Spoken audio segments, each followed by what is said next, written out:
দিনক্ষণ গোনা শুরু হয়ে গেছে। এখন অপেক্ষা শুধুই পূজা মণ্ডপের মাইকে চণ্ডীপাঠ শোনার। বোধন, আমন্ত্রণ, অধিবাসের মাধ্যমে 5 দিনব্যাপী দুর্গোৎসব শুরুর সকল প্রস্তুতি চট্টগ্রামে অনেকটাই শেষ পর্যায়ে। দুঃখ কষ্ট ভুলে দেবী দুর্গাকে বরণ করতে প্রস্তুত সনাতন ধর্মাবলম্বীরা। চট্টগ্রামের পূজা মণ্ডপগুলোতে এখন আয়োজকরা ব্যস্ত মণ্ডপকে শৈল্পিক রূপ দিতে, আর শিল্পীরা ব্যস্ত মূর্তিতে তুলির শেষ স্পর্শ দেয়ায়। খাওয়া দাওয়া বাদ দিয়ে দিনে রাতে কাজ করে পূজার আগে মূর্তি সরবরাহ করাটাই এখন তাদের ধ্যান জ্ঞান। রাত্রে ধরেন এখন 2টা 3টা পর্যন্ত 4টা পর্যন্ত কাজ করতে হচ্ছে, কারণ এগুলো যে কোনো প্রকার এগুলো শেষ করতে হবে, পূজার আগে ডেলিভারি দিতে হবে।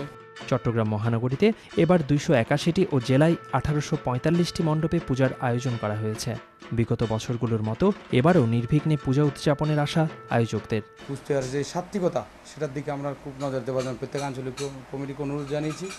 আর যেগুলো সবচেয়ে বড় পুজো সেগুলোকে আমরা অনুরোধ জানিয়েছি আপনারা অবশ্যই সিসি ক্যামেরা নিয়ে আসবেন।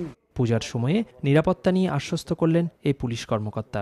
সাদা পোশাকে পুলিশ থাকবে, এছাড়া আমাদের যে গোয়েন্দা নজরদারি সেটিও থাকবে। সিএমপির পাশাপাশি আমরা এপিবিএন এর কিছু ফোর্স নিয়োজিত করব, তাছাড়া র্যাবের টহল থাকবে।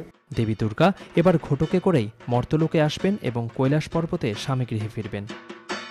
মৃন্ময় বিশ্বাস, এটিএন নিউজ, চট্টগ্রাম।